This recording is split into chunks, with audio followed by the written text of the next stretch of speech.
Hello everyone, welcome to the golden days career point. आज की class में practice set number 9 को solve करेंगे। ठीक है, और आज की क्लास में भी हम लोग पूरे 20 क्वेश्चंस को सॉल्व करेंगे। ठीक है, तो टीजीटी और पीजीटी के जो प्रीवियस ईयर्स के एग्जाम्स में जनरल ग्रामर के क्वेश्चन जो पूछे गए हैं उन्हीं को सम्मिलित किया गया है।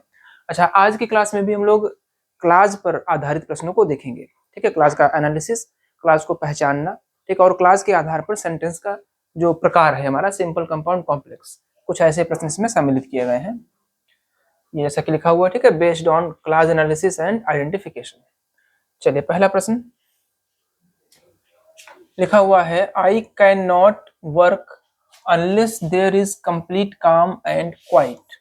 ठीक है, अच्छा, अब देखिए इसमें जो अंडरलाइन पोर्शन है ये वाला, इसमें पहचानना है हमको ये कौन सी क्लास है। ऑप्शंस दे रखे हैं, एडजेक्टिव क्लास या फिर relative clause, adverb clause, principal clause या फिर नाउन क्लास। चलिए देखते हैं। आई कैन नॉट वर्क, ये इतना हमारा एक क्लास हो गई। ठीक है, क्योंकि यहाँ पर कोई कंजक्शन नहीं दे रखा है तो ये मेन क्लास है, मेन क्लास या फिर प्रिंसिपल क्लास कह सकते हैं इसको। ठीक है, और ये देखिए अनलेस कंजक्शन हो गया, फिर है there is complete calm and quite, ये दूसरी क्लास हो गई। तो अनलेस जो है यह एक सबऑर्डिनेटिंग कंजक्शन है। कैसा है? सबऑर्डिनेटिंग, सबऑर्डिनेटिंग कंजक्शन है, और इससे जुड़ी ही क्लास हमारी जो है ये कौन सी हो गई? ये सबऑर्डिनेट क्लास हो गई। अब सबऑर्डिनेट क्लास में से यह नाउन क्लास है या एडजेक्टिव क्लास है या फिर एडवर्ब क्लास है। ठीक है, इसको हमको चुनना है। तो देखते हैं, आई कैन नॉट वर्क, मैं कार्य नहीं कर सकता हूँ। अनलेस का मतलब होता है जब तक कि नहीं। ठीक, क्या नहीं हो? जब तक there is complete calm and quite, बिल्कुल शांति ना हो तब तक। तो यहाँ पर क्या है? ये कंडीशन है। ठीक है, तो एडवर्ब ऑफ कंडीशन, अनलेस क्या है? ये कंडीशन के लिए यहाँ पर दिया गया है। ठीक है, तो ऑप्शन नंबर बी सही जवाब हो जाएगा, एडवर्ब क्लास। चलिए next, question number 2। He asked questions for which there were no answers. ठीक है, अब देखिए इसमें भी एक क्लास हमारी ये वाली हो गई। ठीक है, इसके बाद अंडरलाइन जो पोर्शन है उसमें हमको पहचाननी है क्लास। कंजक्शन दे रखा है विच। ठीक है, फॉर विच यहाँ पर इतना, इससे हम लोग डिसाइड कर लेंगे। There were no answers. ठीक है, ही आस्क्ड क्वेश्चंस, उसने प्रश्न पूछे, और अगली क्लास में क्या है? फॉर विच, जिनके लिए देयर वर नो आंसर्स, उनका कोई उत्तर ही नहीं था। ठीक है, तो यहाँ पर देखेंगे मेन क्लास में क्वेश्चन से नाउन है, और इस नाउन के बारे में अगली क्लास में बताया गया है। तो जब किसी नाउन को अगली क्लास में क्वालिफाई कराया गया हो तो वो वाली क्लास कौन सी होती है? एडजेक्टिव क्लास या फिर रिलेटिव क्लास। ऑप्शन नंबर यहाँ पर ए में देखिए लिखा हुआ है, एडजेक्टिव या फिर रिलेटिव क्लास। तो ऑप्शन नंबर ए सही जवाब हो जाएगा। ठीक है, चलिए नेक्स्ट क्वेश्चन देखते हैं। In the following sentence, which word is the modifier and which word does it modify? ठीक है, कह रहे हैं कि नीचे दिए गए सेंटेंस में कौन सा शब्द मॉडिफायर है और किस शब्द को इसने मॉडिफाई किया है। ठीक है, चलिए देखते हैं सेंटेंस क्या है। A strong wind swept through the town today. ठीक है, अब देखेंगे इसमें अ स्ट्रॉन्ग विंड, इतना। अच्छा, मॉडिफायर क्या होता है? जो किसी नाउन को, ठीक, मॉडिफायर यहाँ पर देखिए, मॉडिफायर का मतलब हो गया उसमें कुछ जोड़ना, कुछ अतिरिक्त जानकारी को जोड़ देना। ठीक है, तो मॉडिफायर के रूप में हम लोग एडजेक्टिव को जानते हैं। ठीक है, और एडवर्ब, एडवर्ब भी मॉडिफायर है। ये वर्ब को मॉडिफाई करता है और ये एडजेक्टिव क्या करता है? नाउन को मॉडिफाई करता है। ठीक है, अब देखेंगे यहाँ पर, a strong wind swept through the town today. देखिए यहाँ पर ये स्ट्रॉन्ग, यह एक मॉडिफायर है। ये मॉडिफाई कर रहा है, किसको मॉडिफाई कर रहा है? विंड, विंड एक नाउन है। ठीक है, कैसी हवा है? तेज हवा है। तो यहाँ पर देखेंगे ऑप्शन के हिसाब से, पहले ऑप्शन में wind modifies the word strong, नहीं, विंड तो मॉडिफाई किया जा रहा है, ये ऑप्शन गलत है। Strong modifies the noun wind, ये ऑप्शन आपका सही जवाब हो गया। ठीक है, बाकी ऑप्शन देख लेंगे। Wind modifies the noun town, बिल्कुल नहीं, town modifies the noun wind. ठीक है, तो यहाँ पर ऑप्शन नंबर बी सही जवाब हो जाएगा। चलिए नेक्स्ट, क्वेश्चन नंबर 4। मैं पहले भी बता चुका हूँ, अगर आप लोगों को क्लास समझने में दिक्कत हो रही है तो चैनल पर क्लास नाम से एक प्लेलिस्ट बनी हुई है, जिसको विजिट करके आप लोग देख सकते हैं वहां पर डिटेल में। ठीक है, चलिए यहाँ पर सिर्फ प्रैक्टिस के लिए क्वेश्चंस लिए गए हैं। आगे, लिविंग बिहाइंड, ठीक है, इतना अंडरलाइन पोर्शन हो गया। द डॉग वॉज डिफिकल्ट, अच्छा लिविंग बिहाइंड द डॉग, इतना ऐसे पढ़ेंगे इसको, leaving behind the dog was a difficult decision that the family had to take. ठीक है, मतलब डॉग को छोड़कर जाना वॉज अ डिफिकल्ट डिसीजन, एक कठिन निर्णय था, that the family had to take, ठीक है, जो कि परिवार ने लिया। अच्छा, the underlined part of the sentence is, अब यहाँ जो अंडरलाइन पार्ट इतना है लिविंग बिहाइंड, कह रहे हैं ये क्या है। ठीक है, ऑप्शन के हिसाब से देखते हैं। पहला ऑप्शन है ए फ्रेज है, या फिर क्लॉज है, या फिर सब्जेक्ट है, या फिर सबऑर्डिनेट कंजक्शन है। ठीक है, अब देखिए अगर आप लोगों को डेफिनेशन याद हो तो क्लास की डेफिनेशन क्या थी, क्लास की डेफिनेशन थी अ पार्ट ऑफ सेंटेंस, ठीक, which have its own subject and predicate, मतलब एक सेंटेंस का ऐसा भाग जिसका खुद का एक सब्जेक्ट और प्रेडिकेट हो। ठीक है, तो मतलब क्लास होने के लिए दो चीजें आवश्यक हैं, सब्जेक्ट हो और प्रेडिकेट हो।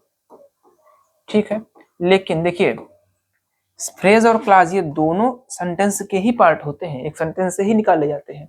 अंतर क्या है, क्लास में सब्जेक्ट और प्रेडिकेट का होना आवश्यक है, लेकिन फ्रेज में ऐसा प्रतिबंध नहीं है, ऐसी कंडीशन नहीं है। ठीक है, अब यहाँ पर देखेंगे लिविंग बिहाइंड द डॉग, ठीक, सब्जेक्ट तो दे रखा है, आगे दे रखा है, लेकिन अंडरलाइन पोर्शन सिर्फ इतना ही है, इसमें सब्जेक्ट नहीं है।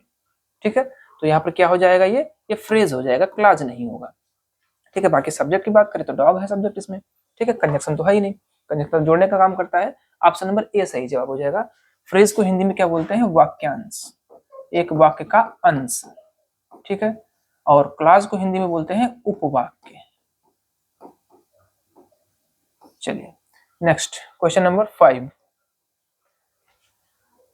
The car passed by very quickly, ठीक है, so we could not see who was sitting inside. इसमें कह रहे हैं द अंडरलाइन फ्रेज इज, अब यहाँ पहले ही बता दिया इन्होंने कि जो अंडरलाइन इतना है हमारा पासर बाई, ये क्या है, एक फ्रेज है। अब यहाँ पर पूछ दिए कैसा फ्रेज है, ऑप्शन दे रखे हैं, नाउन फ्रेज है, या फिर वर्ब फ्रेज है, या फिर प्रीपोजिशन फ्रेज है, या फिर एन एडवर्बियल फ्रेज है। ठीक है, फ्रेज नहीं फ्रेज। ठीक, अब देखेंगे यहाँ पर इसका रोल क्या है, अगर इतना पहचान लेंगे तो इसमें से आसानी से हम लोग चुन सकते हैं ऑप्शन को। देखिए द कार पास्ड बाई, यहाँ पर क्या है, पास वर्ब है, तो सीधी सी बात ऑप्शन नंबर बी क्या हो जाएगा, ए वर्ब फ्रेज। चलिए next question number 6, the boy stood on the table to catch the attention of the audience. अब देखिए the boy stood on the table to catch the attention of the audience, यहाँ पर भी underline, ये भी बता दिया पहले से क्या फ्रेज है। ठीक है, कैसा फ्रेज है, ऑप्शन देखेंगे भाई, नाउन फ्रेज है, वर्ब फ्रेज है, या फिर एडजेक्टिव फ्रेज है, या फिर एडवर्बियल फ्रेज है। अब देखिए यहाँ पर द बॉय तो सब्जेक्ट हो गया, द बॉय क्या हो गया, सब्जेक्ट हो गया। ठीक है, स्टूड क्या है, यह एक वर्ब है। ठीक है, इसके बाद जो अंडरलाइन फ्रेज लिखा हुआ है ऑन द टेबल, ये किसे मॉडिफाई कर रहा है भाई, यहाँ पर देखिए ऑन द टेबल क्या मेज है ना, देखेंगे क्या, the boy stood on the table, लड़का खड़ा हुआ कहाँ, किस पर, मेज पर, तो ये क्या है हमारा एडवर्ब का काम कर रहा है। ठीक है, तो कैसा फ्रेज हो गया, एडवर्बियल फ्रेज हो गया, क्योंकि एक वर्ब के बारे में बता रहा है। ठीक है, चलिए next question number 7, it reminded him of the house that he used to live in. इसमें क्या कहा है, the underline part of the sentence is, इसमें इतना अंडरलाइन पार्ट है हमारा, दैट से लेकर के लिव इन तक। ठीक है, ऑप्शन क्या है, फ्रेज है, रिलेटिव क्लॉज है, या फिर प्रेडिकेट है, या फिर एन एडवर्बियल क्लॉज है। ठीक है, चलिए पहचानते हैं, क्योंकि यहाँ पर दैट कंजक्शन लग गया, इसका मतलब यह एक कॉम्प्लेक्स सेंटेंस है।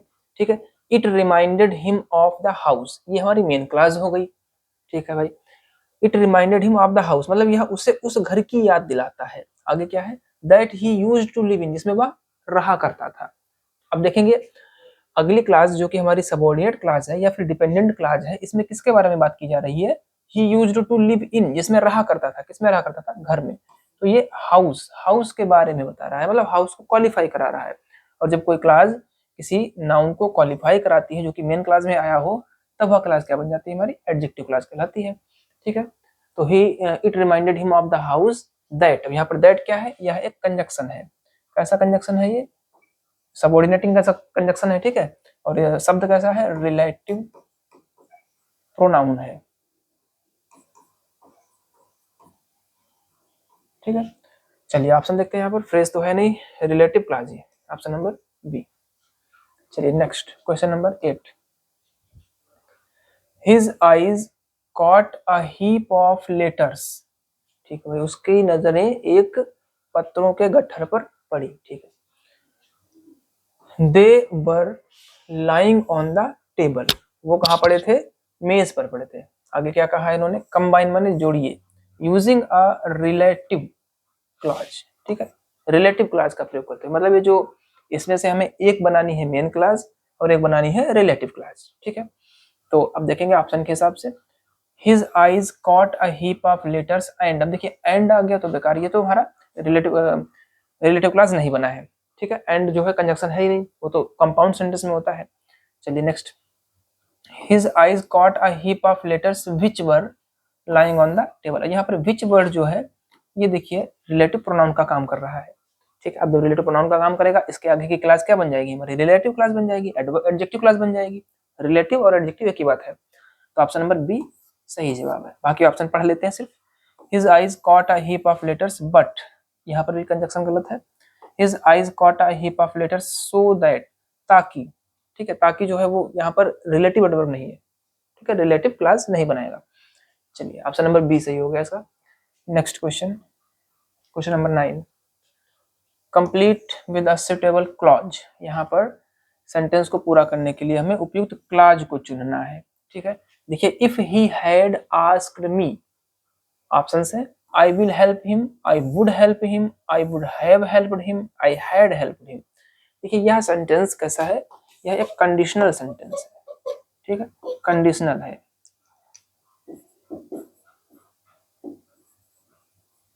और कंडीशनल सेंटेंस 4 टाइप्स। देखिए यहाँ पर क्या होता है, हम लोग इफ क्लॉज को देखते हैं, मतलब जिसमें शर्त बताई गई हो, और मेन क्लॉज को देखते हैं। तो ये हमारे पास इफ क्लॉज दे रखा है उन्होंने। ठीक है, शर्त वाला क्लॉज दे रखा है, कंडीशन वाली क्लॉज दे रखी है। इसमें कंडीशन देखेंगे, if he had asked me, यदि उसने मुझसे पूछा होता, यदि उसने मुझसे कहा होता। ठीक है, तो ये हमारा इफ क्लॉज किस टेंस में है? पास्ट परफेक्ट टेंस में है। किसमें है? पास्ट परफेक्ट में है। ठीक है, अब देखिए जब कभी इफ क्लॉज पास्ट परफेक्ट में हो तो फिर जो मेन क्लॉज होती है वो उसमें मॉडल वर्ब, ठीक, वुड प्लस हैव और इसके साथ थर्ड फॉर्म का यूज किया जाता है। ठीक, अब ऐसी कंडीशन जिस ऑप्शन में मिल रही है वही चुन लेंगे हम लोग। आई विल नहीं है, वुड, वुड के साथ हैव नहीं है। तीसरे ऑप्शन में वुड हैव हेल्प, देखिए वुड हैव हो गया, थर्ड फॉर्म हो गई। ऑप्शन नंबर सी सही हो जाएगा। पूरा सेंटेंस क्या बन जाएगा? If he had asked me, यदि उसने मुझसे कहा होता, I would have helped him, मैं उसकी सहायता कर देता। ठीक है, चलिए next question number 10। They went, वे चले गए। व्हेन द मॉर्निंग dawned, जब सुबह हुई। ठीक है, मॉर्निंग dawn मतलब क्या है? जब दिन की शुरुआत। dawn का मतलब होता है बिल्कुल भोर का समय, शुरुआत, दिन की शुरुआत। ठीक है, क्या पूछा है इन्होंने? अंडरलाइन पोर्शन के बारे में पूछा है। ये एडवर्ब सबऑर्डिनेट क्लॉज है या एडजेक्टिव सबऑर्डिनेट क्लॉज है या फिर नाउन सबऑर्डिनेट क्लॉज है या फिर नन ऑफ द अबव है। ठीक है, आप देखेंगे दे वेंट, ये हो गई हमारी मेन क्लॉज, वे चले गए। ठीक है, वे चले गए। अगली क्लास में क्या है? व्हेन द मॉर्निंग dawn, अगले क्लास में टाइम के बारे में कहा गया है। उनके जाने के वर्ब के जो वर्ब है इसके जाने के समय के बारे में कहा गया है। ठीक है, तो ये adverb clause of time. Option देखेंगे पहला, सबऑर्डिनेट एडवर्ब क्लॉज। ठीक है, चलिए next question number 11। This is the school. ठीक है भैया, वही स्कूल है। Where I taught for 6 years। ठीक है, अब देखिए यहाँ पर थोड़ा सा कंफ्यूजिंग सेंटेंस है, इसमें थोड़ा कंफ्यूजन हो जाएगा। ये हमारी मेन क्लास हो गई, दिस इज द स्कूल। ठीक है, ये वेयर क्या है? कंजक्शन हो गया। आई टॉट फॉर 6 years, यह सबऑर्डिनेट क्लास हो गई। ठीक है, अब हमें यह सबऑर्डिनेट क्लास ही तो पहचाननी है, नाउन क्लास है, एडजेक्टिव क्लास है या फिर एडवर्ब क्लास है। बहुत ही आसान तरीका देखेंगे, दिस इज द स्कूल, यहाँ पर नाउन आया है क्या? स्कूल। ठीक कह रहा है, या वही स्कूल है। और अगली क्लास में इसी स्कूल के बारे में ही तो जानकारी बताई गई है। इसी स्कूल में मैंने 6 वर्ष पढ़ाया। ठीक है, तो इस नाउन को क्वालिफाई करा रही है अगली वाली क्लास। इसका मतलब ये क्लास कौन सी हो गई हमारी? Adjective class. ठीक, इसी को रिलेटिव क्लास भी बोलते हैं। चलिए अब ऑप्शन में देख लेते हैं कहाँ पर दिया गया है। पहला ऑप्शन एडवर्ब, दूसरा एडजेक्टिव सबऑर्डिनेट क्लास, बिल्कुल ऑप्शन नंबर बी सही आंसर हो जाएगा। ठीक है, चलिए next sentence number 12, do they know, main class हो गई है। ठीक, डू दे नो, क्या वे जानते हैं, वेयर द रोड लीड्स, देखिए यहाँ पर ये हमारा कंजक्शन हो गया। ठीक है, द रोड्स लीड्स, इतना हमको पहचानना है ये कौन सी क्लास है। ठीक है, देखिए कंजक्शन से तो क्लियर हो गया सबऑर्डिनेट क्लास है। अब सबऑर्डिनेट में नाउन है, एडजेक्टिव है या एडवर्ब है, इसको पहचानना है।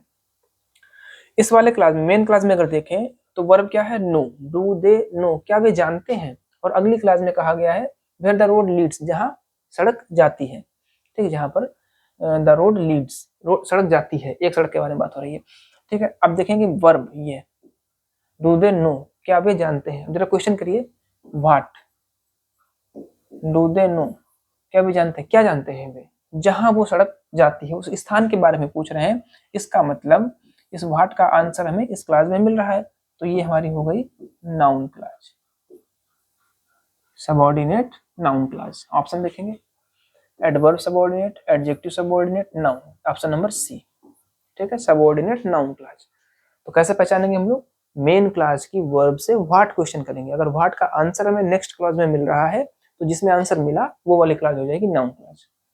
चलिए next question number 13, I feel that she needs some guidance, इसमें भी अंडरलाइन जो पोर्शन है क्लास है उसको पहचानना है। ये हो गई मेन क्लास, आई फील। ठीक, मुझे लगता है, क्या लगता है। अब देखिए वर्ब है, इसी से हमने व्हाट क्वेश्चन कर लिया भाई, तुरंत देख लेंगे क्योंकि इसी का तो आंसर मिलेगा आगे चल के, व्हाट। ठीक है, आई फील, मुझे लगता है, क्या लगता है उनको, that she needs some guidance, कि उसे कुछ गाइडेंस की आवश्यकता है। ठीक है, पथ प्रदर्शन की आवश्यकता है। तो क्या हो गया, ये कंजक्शन हो गया हमारा, और बची क्लास क्या हो गई, क्योंकि व्हाट का आंसर इसमें मिल रहा है इस वजह से ये वाली क्लास हो गई नाउन क्लास। ठीक है, पूरा नाम सबऑर्डिनेट नाउन क्लास। ऑप्शन देखेंगे, adverb subordinate, adjective subordinate, noun subordinate, option number C सही आंसर हो जाएगा। चलिए next question number 14, the girl who is wearing a red coat is from my school। ठीक, अब देखिए अंडरलाइन पोर्शन इतना हो गया। ठीक है भाई, मेन क्लॉज की बात करें तो या इतना इधर का पोर्शन और हेल्पिंग वर्ब पर से, मतलब the girl is from my school. अब अगली क्लास में who is wearing a red coat, किसके बारे में बताया जा रहा है, गर्ल के बारे में तो बताया जा रहा है। कह रहे हैं कि the girl is from my school, वह लड़की मेरे स्कूल से है। कौन लड़की, जो वियरिंग अ रेड कोट, जो एक लाल कोट पहने हुए है। ठीक है, तो यह हु क्या हो गया, यह एक रिलेटिव कंजक्शन है भाई, रिलेटिव एडजेक्टिव, एडजेक्टिव नहीं, एक मिनट, रिलेटिव प्रोनाउन। ठीक है, हु क्या है, रिलेटिव प्रोनाउन है। अब जब ये रिलेटिव प्रोनाउन से जुड़े हुए हैं तो फिर एडजेक्टिव क्लास हो गया पूरा ये, है ना, एडजेक्टिव क्लास, क्योंकि एडजेक्टिव क्लास को ही तो जोड़ता है ये। ऑप्शन देखेंगे भाई, adverb subordinate, adjective subordinate, option number B बिल्कुल सही जवाब। कैसे पहचाना, मेन क्लास में आया था नाउन गर्ल, और इसी गर्ल के बारे में अगली क्लास में बताया गया था। चलिए next question number 15, although they are 250 miles apart they keep in constant contact on the internet। ठीक है, सेंटेंस लिखा हुआ है। अब इसमें ऑप्शंस दे रखे हैं, simple sentence, complex sentence, compound sentence या फिर नॉन ऑफ द अबव। मतलब यहाँ पर सेंटेंस का टाइप पहचानना है। ठीक है, बेस्ड ऑन स्ट्रक्चर, स्ट्रक्चर पर के आधार पर यहाँ पर सेंटेंस का टाइप पहचानना है। ठीक है, तो स्ट्रक्चर में अगर देखेंगे यहाँ पर हम लोग, तो आल्दो, आल्दो का मतलब क्या है, यद्यपि। ठीक है, तो एडवर्ब ऑफ कॉन्ट्रास्ट का थोड़ा सा इशारा है यहाँ पर, यद्यपि, और इस कॉमा का मतलब होता है फिर भी। ठीक है, विरोधाभास, यद्यपि और फिर भी। ठीक है, तो देखेंगे एक क्लास हमारी ये हो गई और दूसरी क्लास ये हो गई, तो यहाँ पर दो क्लासेस हैं। ठीक है, एक हमारी मेन क्लास है, ये वाली मेन क्लास है, और आल्दो से स्टार्ट होने वाली सबऑर्डिनेट क्लास है। तो main clause plus subordinate class अगर एक सेंटेंस में है, ठीक है, तो वो सेंटेंस हमारा कैसा होगा, वो सेंटेंस होगा कॉम्प्लेक्स। ठीक है, अगर मेन क्लास दे रखी हो प्लस कोऑर्डिनेट क्लास हो, कौन सी हो, कोऑर्डिनेट क्लास, तब ये सेंटेंस हो जाएगा कंपाउंड। ठीक है, पहचानेंगे कैसे, ये जो जोड़ने का काम करेगा, सबऑर्डिनेट क्लास को जोड़ेगा तो सबऑर्डिनेटिंग कंजक्शन होगा, और कोऑर्डिनेट क्लास को जोड़ेगा तो कोऑर्डिनेटिंग कंजक्शन होगा। ठीक है, और कोऑर्डिनेटिंग कंजक्शन मैंने आपको पिछली क्लास में बता रखे हैं, किससे पता करेंगे, फैन बॉयज से, ये ट्रिक थी ये। ठीक है, for, and, not only but also, neither nor, but, और, अदरवाइज, येट, स्टिल और सो, अगर ऐसा कोई कंजक्शन है तो वो कोऑर्डिनेट क्लास कही जाएगी। और दूसरी बात, बहुत आसान तरीका है, ये अगर स्वतंत्र रूप से अपना अर्थ दे रही तो कोऑर्डिनेट है, अगर ये अपने अर्थ के लिए मेन क्लास पर डिपेंड है तो सबऑर्डिनेट है। ठीक है, अगर सबऑर्डिनेट क्लास है तो कॉम्प्लेक्स सेंटेंस, कोऑर्डिनेट क्लास है तो कंपाउंड सेंटेंस। तो यहाँ पर ये देखेंगे सबऑर्डिनेट क्लास है तो कैसा सेंटेंस हो गया, कॉम्प्लेक्स। ऑप्शन नंबर बी सही जवाब। ठीक है, चलिए next question number 16। Rita loves to go to the beach and spend her days sunbathing। ठीक है, options, simple sentence, complex sentence, compound या फिर नॉन ऑफ द एबव। ठीक है, अब देखिए यहाँ पर Rita loves to go to the beach एक क्लास हो गई। ठीक है, and spend her days sunbathing. अब देखिए यहाँ पर एंड के बाद में सब्जेक्ट कौन, रीता को ही मान लिया जाएगा। ठीक है, तो कंजक्शन क्या देखा हम लोगों ने यहाँ पर, एंड, और एंड कैसा कंजक्शन है, कोऑर्डिनेटिंग कंजक्शन है, तो सेंटेंस कैसा हो गया, कंपाउंड। ठीक है, चलिए ये मेन क्लास हो गई, ऐसा कोऑर्डिनेट क्लास हो गई। Next question number 17। Tom and Jerry have a big argument every summer. ठीक है, टॉम और जेरी के बीच में हर समर में, गर्मी की छुट्टी में क्या होती है, बड़ी बहस होती है, over where they should spend their summer vacation. ठीक, ओवर वेयर, कहाँ पर वो अपनी गर्मी की छुट्टियां बिताएंगे, इस बात को लेकर के बहस होती है। ठीक है, इसमें भी पूछा कैसा सेंटेंस है, कंपाउंड है या कॉम्प्लेक्स है या फिर सिंपल है। ठीक है, तो देखेंगे Tom and Jerry have a big argument every summer, ये इतनी क्लास हो गई कौन सी, मेन। ठीक है, मेन क्लास। इसके बाद में ये देखिए कंजक्शन हो गया, वेयर। ठीक है, कैसा कंजक्शन है, सबऑर्डिनेटिंग कंजक्शन है, और इसके बाद में क्लास कैसी है, सबऑर्डिनेट। तो main clause plus subordinate clause कैसा सेंटेंस हो गया, कॉम्प्लेक्स। चलिए next question number 18। John dislikes sitting on the roof, he always gets a headache. ठीक, अब देखेंगे इसमें भी पहचानने के लिए कहा गया है। ठीक है, तो पहचानेंगे भाई, John dislikes sitting on the roof, इतनी बात हो गई।